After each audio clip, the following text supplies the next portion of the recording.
ఇంత తక్కువ టైంలోని ఈ గవర్నమెంట్ అనేది నారా లోకేష్ గారు, చంద్రబాబు నాయుడు గారిని అతిపెద్ద డేటా సెంటర్ గూగుల్ సంస్థ కూడా అనౌన్స్ చేసింది. అట్లాగే రిలయన్స్ 90 లక్షల కోట్ల పెట్టుబడితో కూడా అనౌన్స్ చేసింది. ఇంత తక్కువ టైంలో ఇంత డేటా సెంటర్ రావడం వల్ల ముఖ్యంగా మీలాంటి యూత్ కి ఏ విధంగా ఉపయోగపడుతుంది, అసలు ఎలా ఉంటుంది? ఇంతకు ముందంటే జాబ్స్ కోసం బయట కంట్రీస్ కానీ బయట స్టేట్స్ కానీ అక్కడెక్కడ తిరిగేవాళ్ళు. ఇప్పుడు ఏంటంటే మనం మన సొంత ఊర్లోనే చేస్తాం. ప్లస్ ఏంటంటే వాళ్ళే ఇక్కడికి వచ్చి చేయడం కూడా మంచి ఆపర్చునిటీ.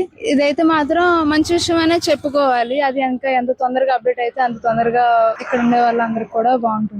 నారా లోకేష్ గారు చూసినట్లయితే, మొన్న చూసినట్లయితే అతిపెద్ద సాఫ్ట్వేర్ కంపెనీ కోకనజెంట్ అనేది కూడా ప్రారంభోత్సవం చేయడం జరిగింది. అట్లాగే అనేక రకాల సాఫ్ట్వేర్ కంపెనీలు కూడా విశాఖపట్నంకి వస్తున్నాయి. ఎలా అనిపిస్తుంది మేడం నారా లోకేష్ గారు పనితీరు? ఈ విషయం పరంగా అయితే మాత్రం మనం గర్వంగానే ఫీల్ అవ్వాలి. ఎందుకంటే నారా లోకేష్ స్టూడెంట్స్ పరంగా చాలా మంచిగా చేస్తున్నారు. ఇదైతే మాత్రం గ్రేట్ విషయం అనే చెప్పుకోవాలి. మేడం గారు, ఇప్పుడు నారా చంద్రబాబు నాయుడు గాని, నారా లోకేష్ గారు కానీ, ముఖ్యంగా కూటమి ప్రభుత్వం ఎంతో కష్టపడి, రాజకీయాలు కష్టపడి ఈ డేటా సెంటర్లు కానీ, ఈ సాఫ్ట్వేర్ కంపెనీలు కానీ తీసుకొని రావడానికి ఎంతో ప్రయత్నిస్తుంది.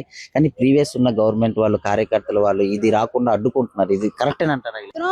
ఇది చేసేది అయితే నెగిటివ్ కాదు, మంచి విషయం కాబట్టి అది కరెక్ట్ కాదు.